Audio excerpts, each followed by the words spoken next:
To some of you, it may be no surprise that hunters are among some of the most common individuals to go missing.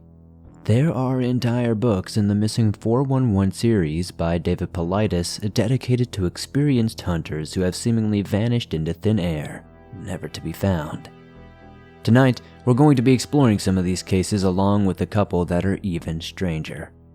Cases where experienced outdoorsmen suddenly disappear, only to turn up days or even months later, sometimes in entirely different locations. Is it a glitch in the Matrix, time travel, or can it all be explained by a simple head injury? Well, truthfully, nothing about these cases is exactly simple. Actually, most of them remain unexplained. Even with the instances of missing hunters, the answers aren't always so straightforward. So, let's get into tonight's episode. 4 skilled outdoorsmen who mysteriously vanished. Case number 1. Robert Winters, still missing.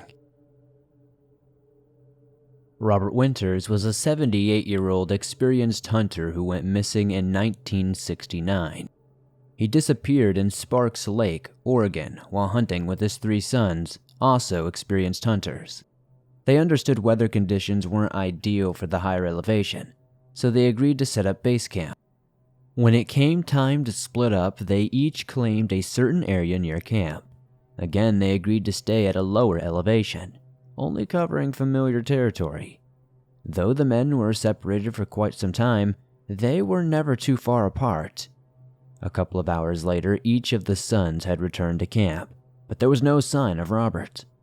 Initially, the brothers combed the area on foot, searching in and around where their father set up earlier that day. After nearly an hour of searching independently, they sought real help to locate their father. It was getting dark and the weather was only getting worse, so they were considerably scared. Eventually, over 60 searchers were assembled.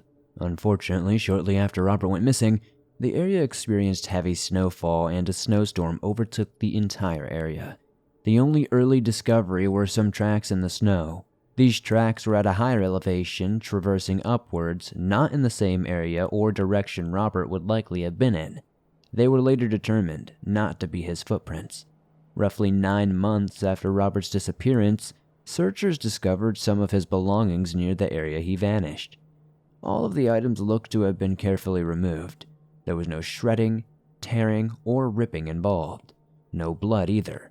Just one singular hiking boot, a single glove, a pair of glasses, and Robert's gun. All near the base of a tree. In addition to the nearly perfect condition of these belongings, the fact that there was no blood, no bones, or any real signs of death, well, it was quite simply puzzling. Had Robert simply passed away from the elements? If so, they would expect to find some sort of DNA at or around the scene. Deputies Mel Newhouse and Norman Thrasher were present at the discovery and described the scene as very odd, as not one single bone or bone fragment has ever been recovered despite an extremely detailed search. Robert had just up and vanished, and the only clues left behind were an assortment of things he had on the day he disappeared. After so much time has passed and under such grueling conditions, there was no way Robert could still be alive. Though his body was never discovered, the coroner signed his death certificate in the same year they found his belongings. This meant he was now legally deceased and his family could move forward with funeral arrangements. 1 year later, Robert's dentures were found in the same area his clothing and gun were previously located. No new discoveries have been reported since, and Robert Winters' case remains a mystery, not only for his family and locals in the area, but also for investigators, hunters, and outdoorsmen alike. What do you think happened to Robert Winters?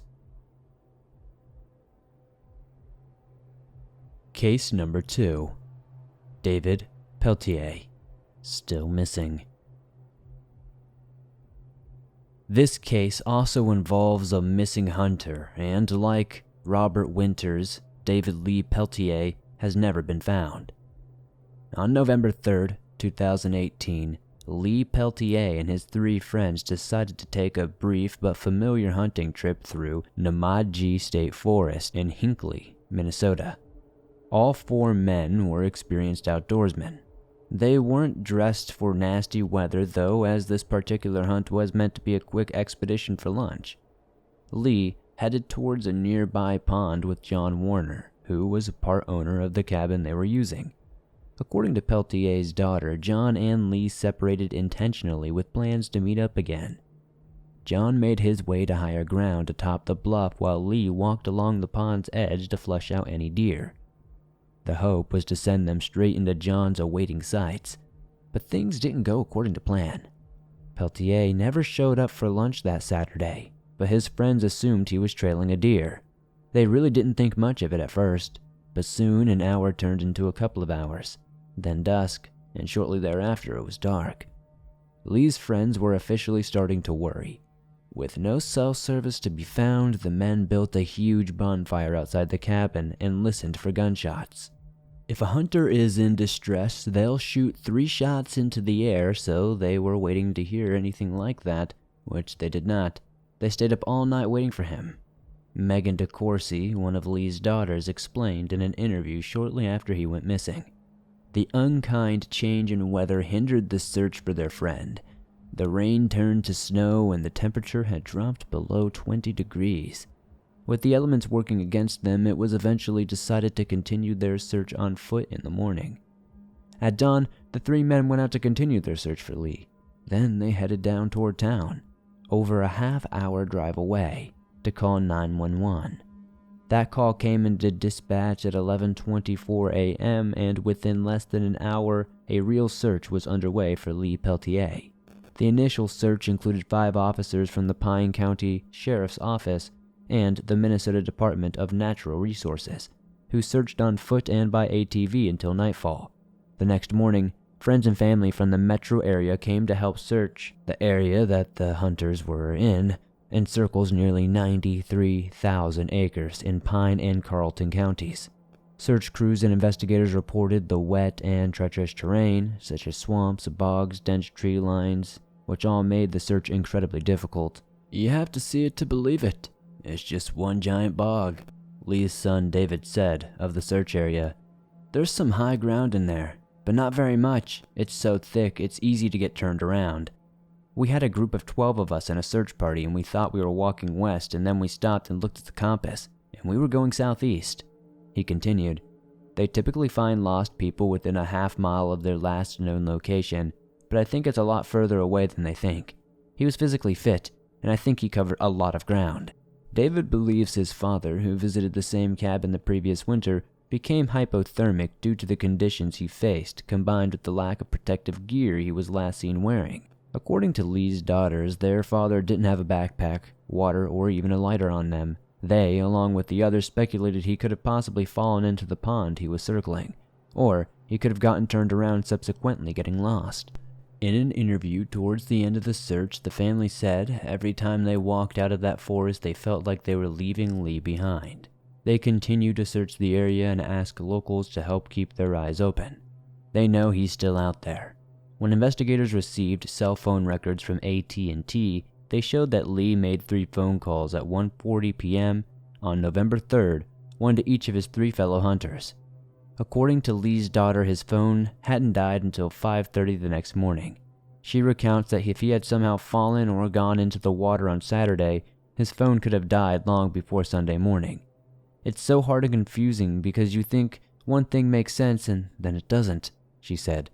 "He's been hunting all his life. He grew up on a farm, he loved the outdoors, he would have known to fire his gun. If he were going to take cover, if he found a cave or something, he would have put a clue outside, left some sign." There has never been any recovered evidence relating to this case. No leads since the initial investigation in 2018. No DNA has ever surfaced in or around the area where he went missing. Unfortunately, as it stands today, nobody knows for sure what happened to Lee Peltier.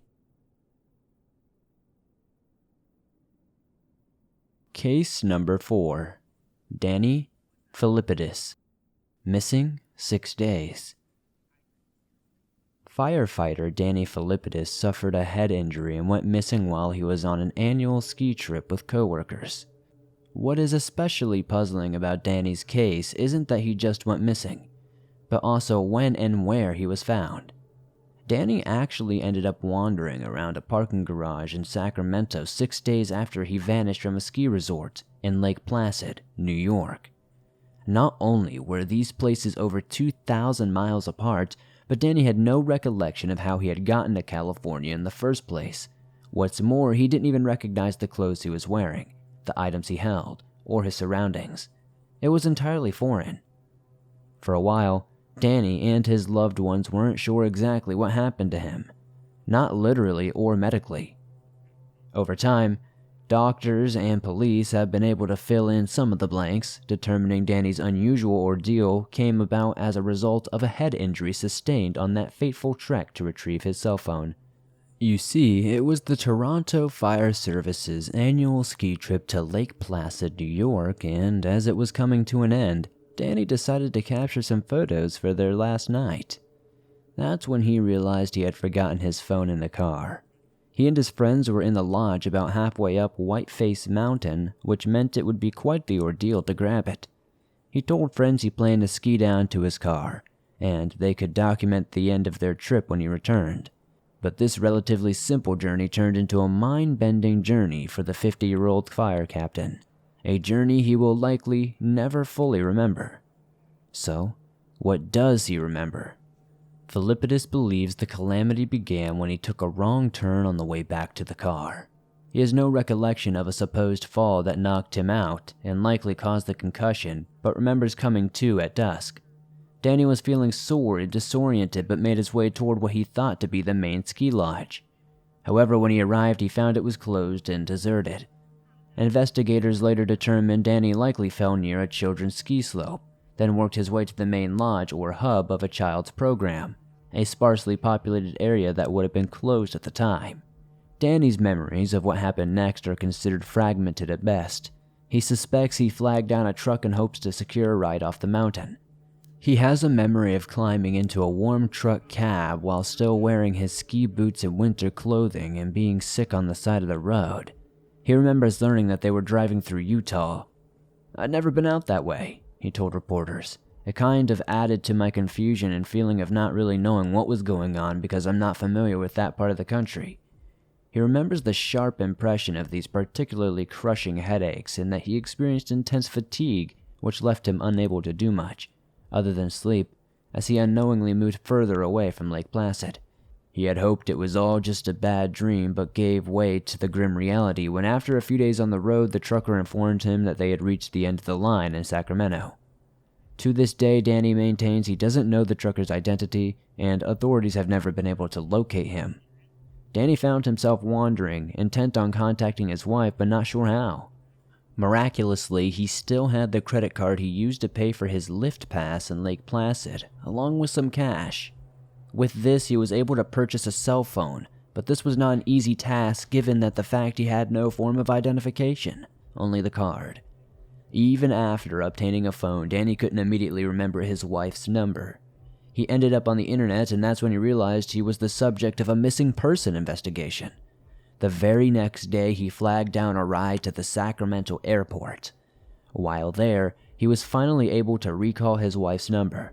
His frantic family then urged him to call 911, ultimately landing him in the hospital for evaluation. "I feel fortunate that I'm here talking today because of all the potential things that could have resulted," he says.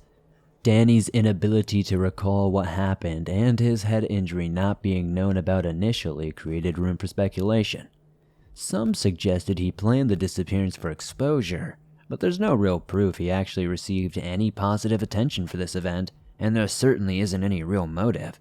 There were a lot of people who found it suspicious that Danny could only recall certain details, or that he somehow safely traveled over 2,000 miles with no understanding how. Regardless of what happened while he was missing, what we do know is that he experienced head trauma, so it shouldn't be excluded as a possible explanation for why he's unable to recall what happened in that 6-day period. In fact, it's probably the most likely explanation.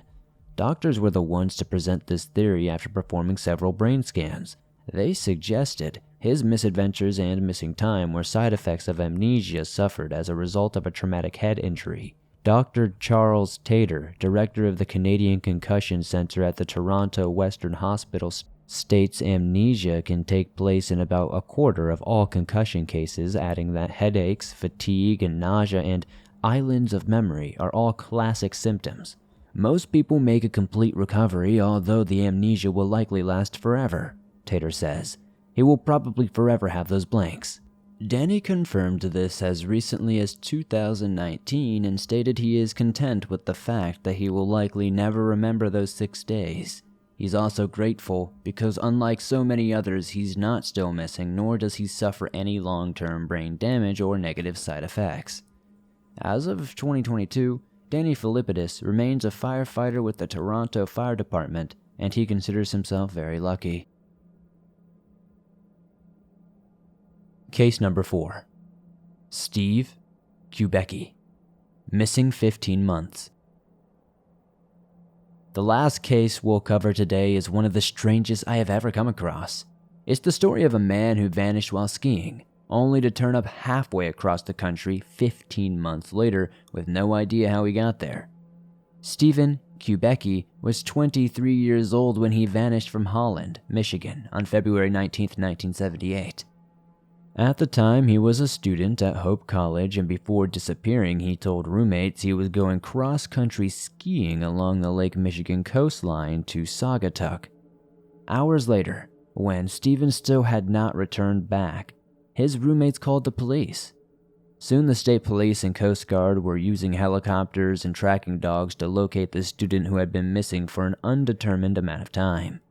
Search crews found his skis, poles, backpack, and footprints.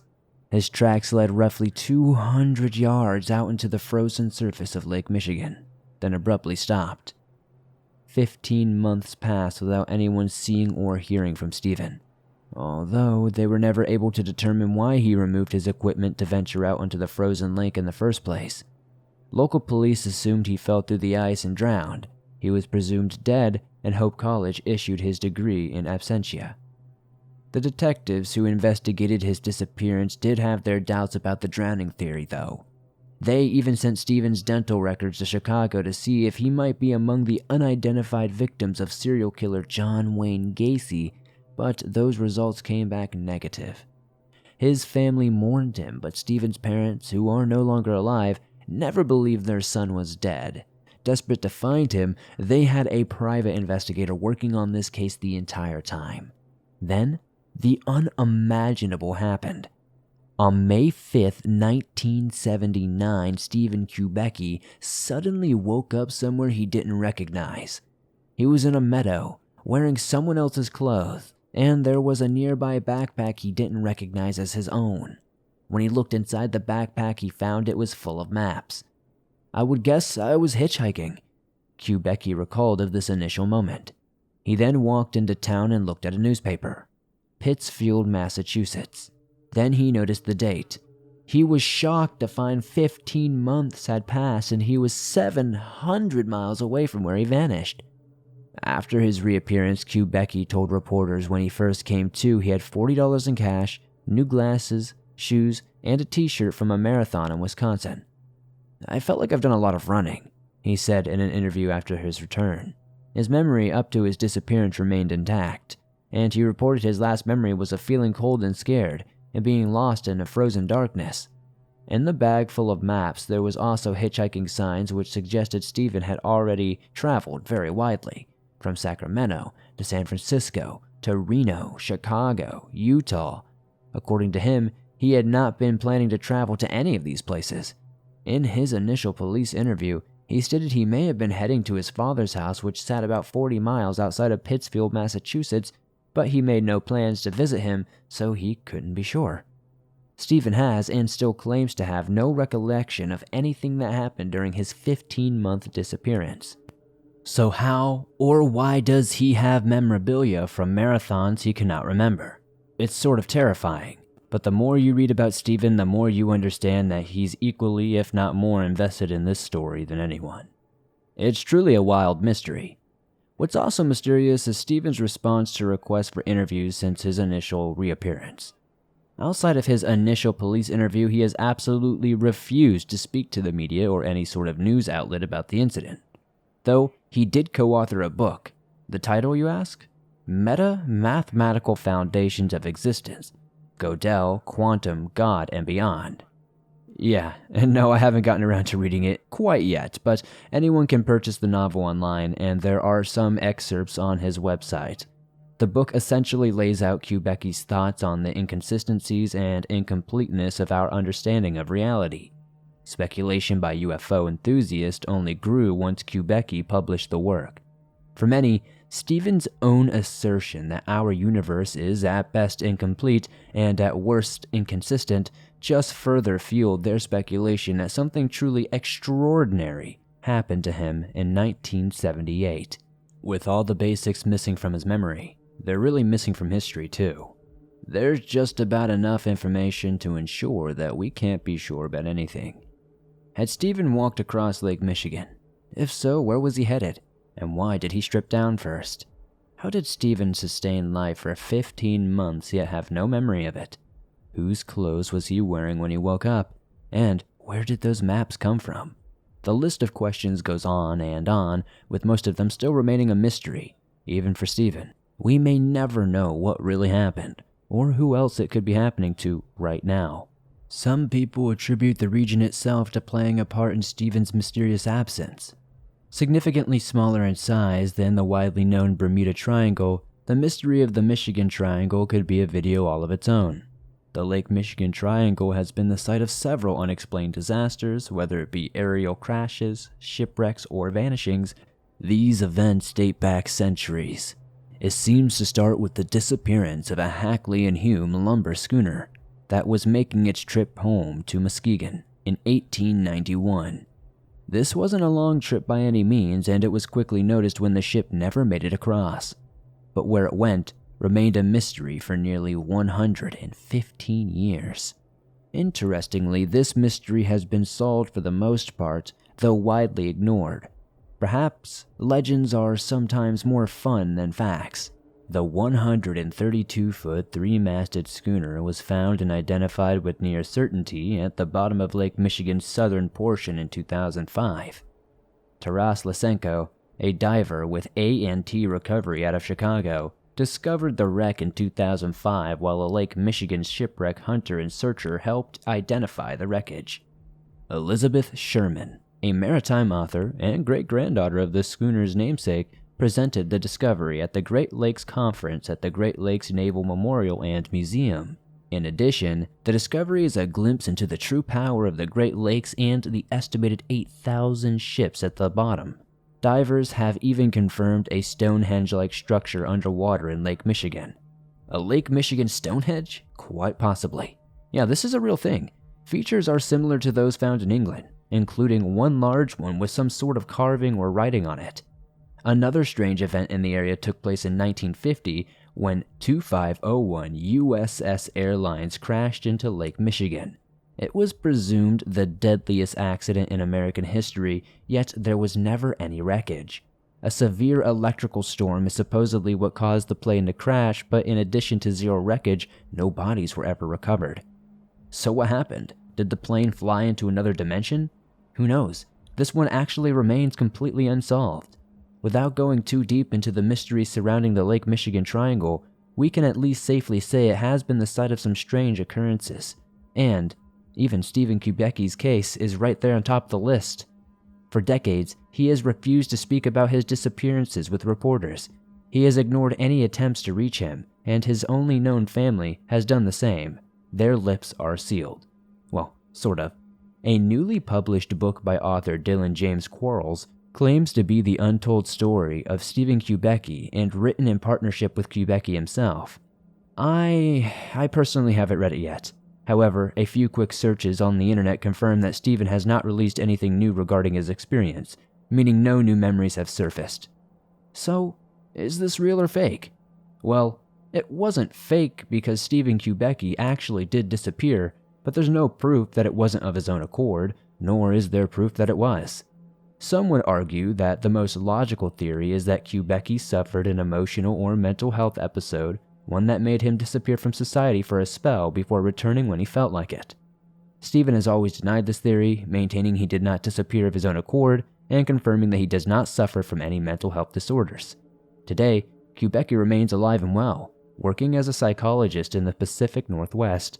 He still maintains having no memory of those 15 months he was missing.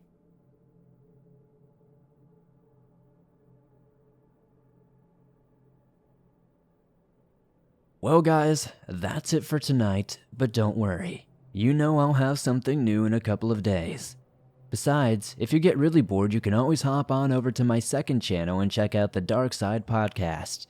You'll find more of the true horror you already love with bonus deep dives into everything from gaming to other YouTubers.